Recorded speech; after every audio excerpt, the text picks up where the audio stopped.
ಇದು 3,000 ಕೊಡ್ತೀನಿ, ಇದು ಕೊಟ್ಬಿಡು ಅಂತಂದ್ರು. ಆಮೇಲೆ ನಾನೇನು ಮಾಡಿದೆ, ಅಲ್ಲೇ ಕುತ್ಕೊಂಡಿದ್ದೆ.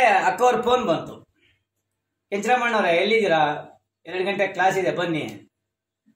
ನಾನು ನಮ್ಮ ಮನೇಲಿ ಹೆಂಗಸರಿಗೆ ಹೇಳಿದೆ, ಅಮ್ಮ ಇದನ್ನು ನೋಡ್ಕೊಳ್ರಿ, ಹಿಂಗೆ ಅಕ್ಕವ್ರು ಫೋನ್ ಮಾಡ್ತಾರೆ, ನಾನು ಅಲ್ಲಿ ಹೋಗಿಬೇಕು ಅಂತ ಹೇಳ್ಬಿಟ್ಟು ನೋಡಿದೆ.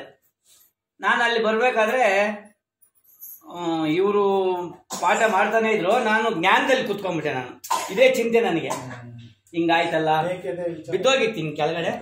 ಜ್ಞಾನದಲ್ಲಿ ಕುತ್ಕೊಂಡು ಬಾಬಾ ನೆನಪು ಮಾಡ್ಕೊಂಡು ಇವಾಗ ಹಂಗೇ ಕಾಲ ಕಳೀತಾ ಇದ್ದೆ. 1 ಅವರ್ ಆಯಿತು. 1 ಅವರ್ ಆದಮೇಲೆ ನಮ್ಮ ಮನೆಯಲ್ಲಿ ಹೆಂಗಸರಿಗೆ ಫೋನ್ ಮಾಡಿದೆ. ನಾನು ಇವರು ಕ್ಲಾಸಲ್ಲಿ ಇದ್ರು, ನಾನು ಫೋನ್ ಮಾಡಿದೆ. ಅಮ್ಮ ಮೇಕೆ ಏನು ಮಾಡ್ತೈತೆ, ಅದು ಸತ್ತೋಗೈತೆ ಏನು ನೋಡ್ರಿ. ಇಲ್ಲ ಎದ್ದು ಕುತ್ಕೊಂಡೈತೆ.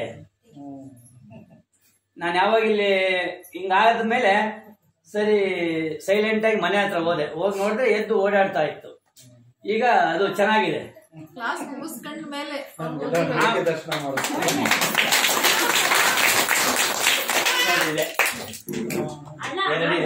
ಡಾಕ್ಟರ್ ಬರಿಲ್ಲ, ದಿನ ಕೊಟ್ಟಿಲ್ಲ.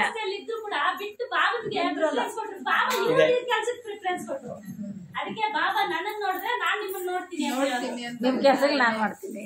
ನಾನು ಅಲ್ಲಿ ಹೋದೆ. ನಾನು ಹೋದ್ಮೇಲೆ ಆಮೇಲೆ ಇವ್ರಿಗೇನು ಹೇಳಿಲ್ಲ, ನನ್ಗೆ ಹಿಂಗಾಯ್ತು ಅನುಭವ ಹಿಂಗಾಯ್ತು ಅಂತ ನಾನು ಹೇಳಿಲ್ಲ, ಸುಮ್ಮನೆ ಇದ್ದೆ. ಇನ್ನೊಂದು ದಿವಸ ಕ್ಲಾಸ್ ಬಂತು. ಆವತ್ತು ನಮ್ಮ ಸ್ನೇಹಿತರೊಬ್ಬರು ನಾಗರಾಜ್ ಅಂತಿದ್ದಾರೆ. ಅಕ್ಕವ್ರೆ ಇವ್ರಿಗೆ 50,000 ಸಿಕ್ತು. ನಾನೇ ತಬ್ಬಿಬ್ಲಾಗೋಗ್ಬಿಟ್ಟೆ. ಏನ್ ನನಗೆ ಯಾವ್ದು 50,000 ಸಿಕ್ತು, ನನಗೆ ಅದು ಹೊಡಿಲಿಲ್ಲ. ಅವ್ರು ನಮ್ಮ ಸ್ನೇಹಿತರು ಇವ್ರಿಗೆ ಅಕ್ಕವ್ರಿಗೆ ಹೇಳ್ತಾ ಇದ್ದಿದ್ದು, ಅಕ್ಕವ್ರೆ ಇವ್ರಿಗೆ ಕೆಂಚರಾಮಣ್ಣವ್ರಿಗೆ 50,000 ರೂಪಾಯಿ ದುಡ್ಡು ಸಿಕ್ತು ಅಂತ. ಇವರು ಯಾವ್ದು ಕೆಂಚರಾಮಣ್ಣವ್ರೆ ನಿಮ್ಗೆ 50,000 ಸಿಕ್ತು ಅಂತ. ನನಗ್ ಗೊತ್ತಿಲ್ಲಮ್ಮ, ಜ್ಞಾಪಿಸ್ಕ ಅಂದ್ರ ಅವರು. ಏನು, ಓ ಮೇಕೆದಾ, ಸರಿ ಅದು ಬಾಬಾ ಉಳಿಸಿದ್ರು ಅಂತ ಹೇಳ್ಬಿಟ್ಟು ಅಷ್ಟು ಅನುಭವ ಆಯ್ತು ನನಗೆ. ಅವತ್ತಿನಿಂದ ನಾನು ಇದರದ ಅರ್ಥ ಏನೋ ಗೊತ್ತಾ, ಯಾವಾಗ ಬಾಬನ ಮಹಾವಾಕ್ಯಗೆ ನಾವು ಬೆಲೆ ಕೊಡ್ತೀವಿ, ಆಗ ಬಾಬಾ ನಮ್ಮ ಮಾತಿಗೆ ಬೆಲೆ ಕೊಡ್ತಾರೆ. ಬಾಬನ ಮಾತಿಗೆ ನಾವು, ಬಾಬಾ ಮುರಳಿಯಲ್ಲಿ ಹೇಳಿದಾರೆ, ಪ್ರತಿಜ್ಞೆ ಹೇಳ್ತಾರೆ, ನನ್ಗೋಸ್ಕರ ನೀವು 1 ಹೆಜ್ಜೆ ಇಟ್ಟು ನೋಡಿ, ನಾನು ನಿಮಗೆ 1000 ಹೆಜ್ಜೆದಿಂದ ಸಹಯೋಗ ಕೊಡ್ತೇನೆ ಅಂತ ಹೇಳಿದ್ರಲ್ಲ. ಇದರದ ಪ್ರತ್ಯಕ್ಷ ಉದಾಹರಣೆ ಅನ್ನೋರ್ ಜೀವನದಲ್ಲಿ ಇದಾವೆ. ಆವತ್ತಿಂದ ಹಿಡಿದು ಇವತ್ತಿನವರೆಗೂ ಅನ್ನೋರು ನಾನು ಬರೋ ದಿನ ಮಹಾವಾಕ್ಯ ಮಿಸ್ ಮಾಡೋದಿಲ್ಲ. ಊರಲ್ಲಿ ಇದ್ರೆ ಅಕಸ್ಮಾತ್ ಯಾವಾಗ ಒಂದ್ಸತಿ ಊರಲ್ಲಿ ಇಲ್ಲ ಅಂದ್ರೆ ಬರೋದಿಲ್ಲ.